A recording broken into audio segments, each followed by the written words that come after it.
আসসালামু আলাইকুম এভরিওয়ান। ওমার্স মম ফুড কর্নারের আরও একটি নতুন মজার রেসিপি দেখার জন্য আপনাদের সবাইকে ওয়েলকাম জানাই। আজকের এপিসোডে আপনাদের সাথে শেয়ার করব জাপানিজ একটি জনপ্রিয় রেসিপি।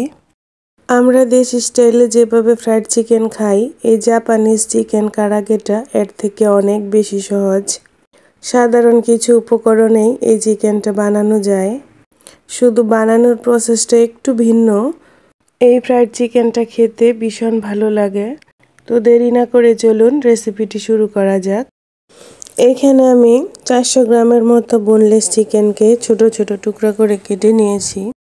এখন এই চিকেনগুলোকে মেরিনেট করার জন্য প্রথমে দিয়ে দিলাম 1 টেবিল চামচ আদা রসুন বাটা এবং 1.5 টেবিল চামচ সয়া সস, 1 টেবিল চামচ ওয়েস্টার সস। এর সাথে দিয়ে দিলাম 1 টেবিল চামচ গোলমরিচের গুঁড়া। গোলমরিচের গুঁড়াটা অবশ্যই দিবেন, এতে চিকেন কারাগের অথেন্টিক টেস্টটা পাওয়া যাবে। এখন চিকেনগুলোকে খুব ভালোভাবে মেখে আধা ঘন্টার মতো রেস্টে রেখে দিব। ফিরে এলাম 30 মিনিট পর। এখন একটি শুকনো বাটি নিয়ে নিলাম, এর মধ্যে দিয়ে দিলাম 1.5 কাপের মতো চিকেন কারাগের আটা। জাপানে যে কোনো সুপার শপে এই আটাটা অ্যাভেলেবেল পাওয়া যায়, তবে আপনারা যারা এই আটাটা হাতের কাছে পাবেন না, তারা সমপরিমাণ ময়দা, কর্নফ্লাওয়ার ও বেসন মিশিয়ে নেবেন, তাহলেই এই কারাগের আটাটা একদম রেডি হয়ে যাবে। আমি যে এই আটাটা ব্যবহার করেছি, এই আটার মধ্যে সমপরিমাণ এই মিশ্রণগুলোই আছে। এখন এই আটার মধ্যে আমি একটা একটা করে পিস দিব আর খুব ভালোভাবে গড়িয়ে নেব। এই আটাটার মধ্যে আপনারা অবশ্যই লবণ মিশিয়ে নেবেন। আমার এখানে লবণ মেশানো ছিল, তাই আপনাদেরকে আর লবণ মেশানোটা দেখালাম না। তো আমি একে একে সবগুলো চিকেনকে এইভাবে গড়িয়ে উঠিয়ে নেব। এখন চুলায় একটি প্যান বসিয়ে দিলাম। প্যানের মধ্যে দিয়ে দিলাম পরিমাণ মতো রান্নার তেল।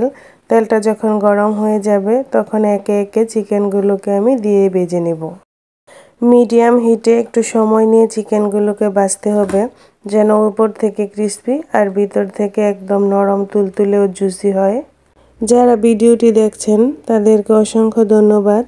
আর রেসিপিটি যদি এই পর্যন্ত ভালো লেগে থাকে, তাহলে প্লিজ ভিডিওতে একটি লাইক করে দিবেন। আর যারা আমার চ্যানেলে নতুন আছেন, এখনও চ্যানেলটি সাবস্ক্রাইব করেননি, তাহলে দেরি না করে চ্যানেলটিকে এখনই সাবস্ক্রাইব করে পাশে থাকা বেল বাটনটি অন করে দিবেন। তাহলে যখনই আমি নতুন নতুন মজার রেসিপি শেয়ার করব, সবার প্রথমে নোটিফিকেশন আপনি পেয়ে যাবেন।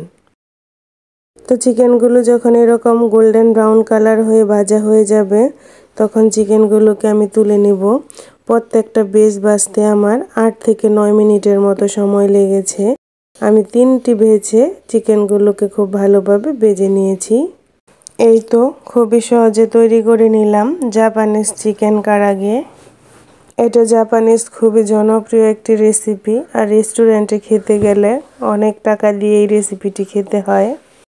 আমরা বাঙালিরা নর্মালি অনেক মশলা দিয়ে চিকেন ফ্রাইটা করে খাই, কিন্তু এইভাবে অল্প মশলায় চিকেন ফ্রাই করলে চিকেনের যে অথেন্টিক স্বাদ ও গন্ধ, এটা খুব ভালোভাবে বোঝা যায়। তো আজকের রেসিপিটি আপনাদের কেমন লাগলো আমাকে কমেন্ট করে জানাবেন।